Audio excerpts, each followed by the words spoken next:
everyone, welcome back to my channel. My name is Heather and today I am so excited to tell you all about my September TBR.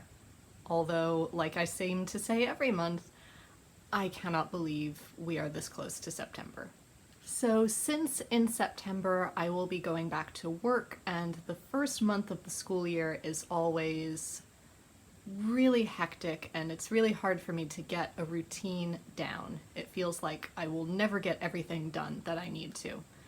I have tried to stick to either very thin or very quick reads. So I have a couple choices here. If by chance things go really well in September and I read more than this, I will be thrilled and I can't wait to tell you about that at the end of the month. But these are things that I think I will be able to get through and that I will be excited to read in September. So first of all, for my nonfiction book of the month, I am going to reread Cece, Myth and Truth by Katrin Unterreiner. And this is translated by Neil Radford. And there's a long story to this. I read this back right before I started high school, so I was almost 14. And we had just been to Austria, my family and I. And I was fascinated by the Empress Elizabeth, so I picked up this biography of her in one of the gift shops, either of Schönbrunn or the Cece Museum, I don't remember, but somewhere in that area. And I brought it home, I read through it, but I haven't touched it since. But recently, as you will see in my August wrap-up, I read The Empress by Gigi Griffiths, which is the novelization of a television series that's going to come out on Netflix, I believe, at the end of September. And it's about the Empress Elizabeth. And this first season is about how she falls in love with and marries Emperor Franz Josef. And after reading it, I had a lot of questions about things they included and things that they didn't include. And so I needed to find out more, and I discovered that the top two biographies that are available in English of the Empress Elizabeth were this one and another that I do not own. So I decided to revisit this one and see if it answers some of my questions. And if you want further thoughts about what it appears the Netflix series is going to be like and what that book was like, stick around for my August wrap-up. So yes, but luckily this is a very short biography, but after a brief flick through, it does answer some of my questions right off the bat.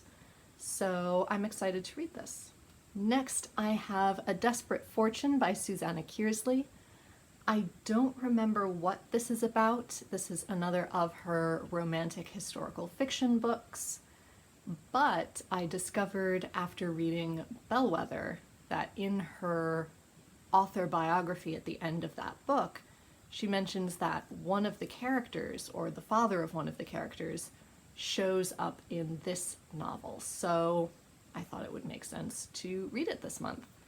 It is a slightly chunky read, but they tend to go by very quickly. So this is something I could be tempted to pick up this month.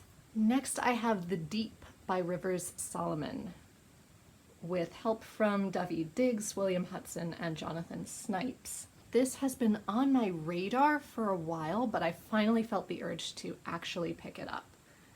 And this is Afrofuturist, but it takes place in the past, so I'm not sure how that works.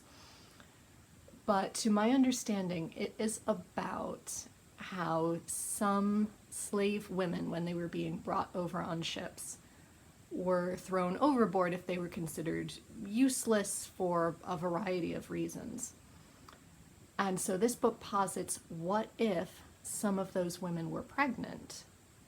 And what if those children were born as mer people and created this underwater black society? And that sounds really, really cool. And it's quite a short book. It's apparently based on a song that David Diggs, William Hudson, and Jonathan Snipes did. I forget if it was with Rivers Solomon or if they did it and then Rivers was inspired by it. But yeah, I now feel the urge to pick that up and find out how exactly that all works, because it's very intriguing. I then have Yours Cheerfully by A.J. Pierce, which is the sequel to Dear Mrs. Bird, which I read back in January, I think. And it was a lovely, lovely read. This is World War II fiction, and Dear Mrs. Bird follows our protagonist as she wants to be an important journalist, but ends up sorting through the letters for an advice column in a ladies' magazine. Mrs. Bird refuses to answer any letters that are in any way unsuitable. But our protagonist realizes, wait a minute, these women are the ones who really need answers and they need help the most. So she starts to write back to them as Mrs. Bird. And this, of course, causes a whole bunch of problems. So this follows Emmy in the aftermath of book 1. And then finally, I have The Foundling by Stacey Halls. I loved The Familiars and Mrs. England, so I'm determined to finally read this book.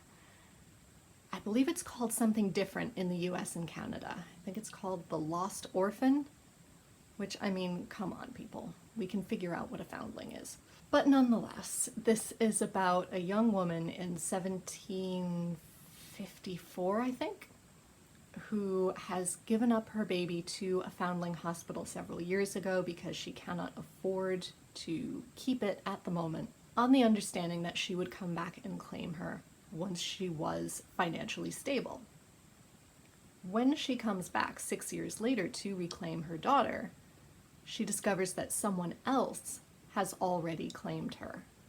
And so she sets out to try and find out who has taken her daughter and how can she get her back. It sounds very stressful, but The Familiars was also quite stressful, but really beautiful. So I'm hoping for the same thing with this one.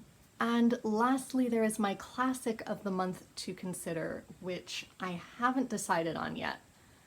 Honestly, it depends on how the month goes, if I have time to dedicate to a long book, if I need to pick a shorter classic like Another Woodhouse. I could also count Dr. Thorne as my classic of the month, as I don't think I will finish it by the end of August.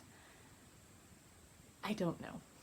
I have many possibilities, but I need to see how the month is going to turn out before I decide how I'm going to fill that box. But apart from that, those are some of the books that I hope to read in September. We'll see how this month goes, but I had a really good reading month in August, so I'm not too worried if September goes a bit pear-shaped. Let me know down below if you are excited to hear my thoughts on any of these books, or if you have recommendations for me, especially for my classic of the month, but any recommendations would also be welcome. And I'll see you soon in another video. Until next time, be safe, be well, and happy reading. Bye everyone.